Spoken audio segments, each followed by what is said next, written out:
I met a gypsy. Going back to the Himalayan trip with the old man, once we finished that film and that ride, that was the defining moment. Was like, right, I'm going to do this again. I'm going to do it properly. I'm going to get a mate that can actually ride, and we're going to do it on proper bikes.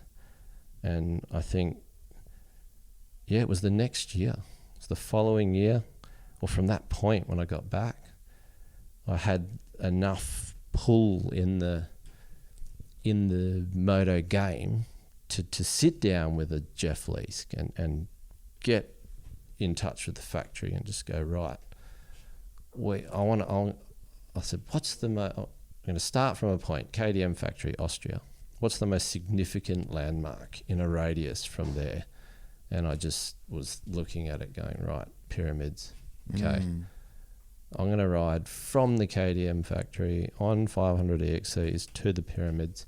And I wrote up this proposal and I put pictures in and I really made it like, I shoved it in front of Leaski and I'd done a lot of stuff, and he'd long set me up with bikes, and he was always sort of, you know. He always had your back. He did, and one thing I respect about that most is that he also had that whole, he's at the pinnacle of the, you know, not that he thinks that way, but he knows the game thinks that way, that you're nobody unless you're winning races. Yeah, so because he's been there. Yeah, so why invest to this level of KTM's resources to just some dude that wants to fuck around and make a video riding bikes around the place? Yeah. And he always made it happen.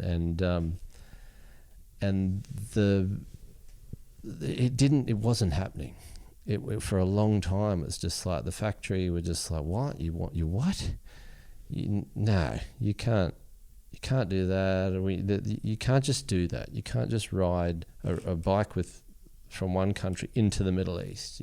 There's things, there's all this stuff, and they kind of didn't want to know about it, and it almost didn't happen. And then luckily there was some adventurer visiting, some person from the KTM factory visiting Australia that was doing a bit of a ride, and they stopped in at KTM when they were in WA, and Leaski or Greg Chambers, the original marketing manager, you know, Greg, he put it, you know, just coordinate, like sat him down, this is what we're trying to do, what's the story here? And this guy just took one look at it and goes, this is it, you just need to do this, and this.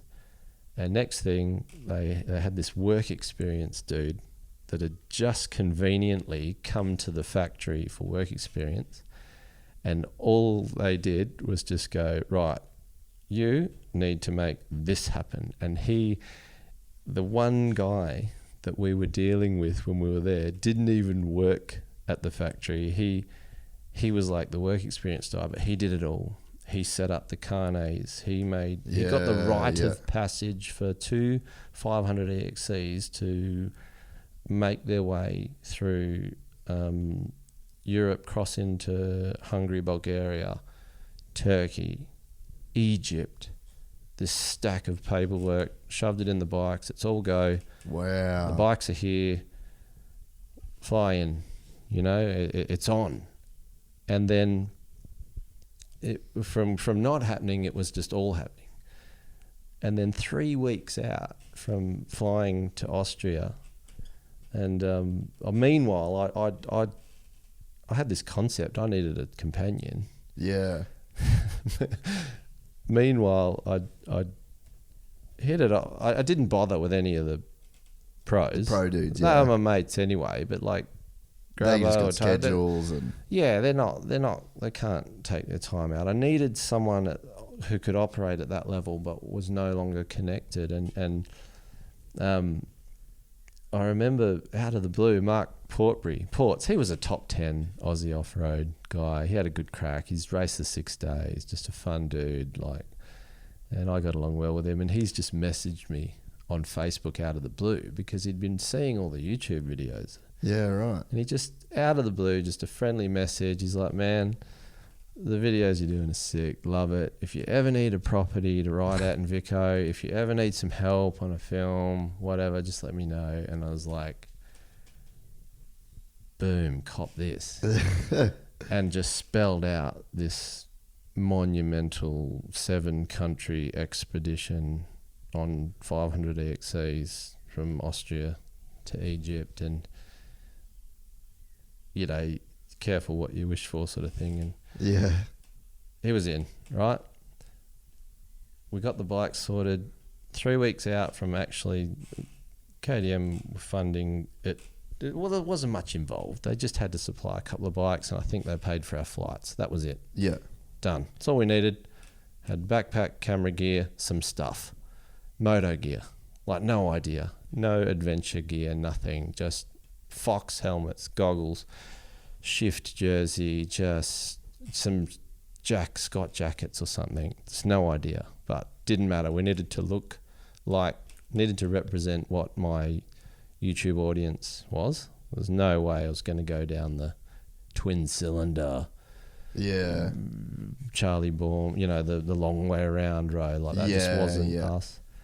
And then it all turned to shit in Syria.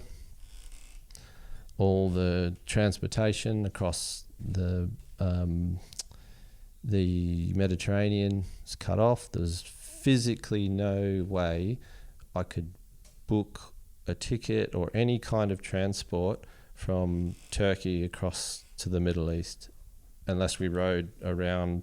There's no, I was ignorant, but I knew enough that we couldn't ride through Syria because that was when all the bad shit was going down.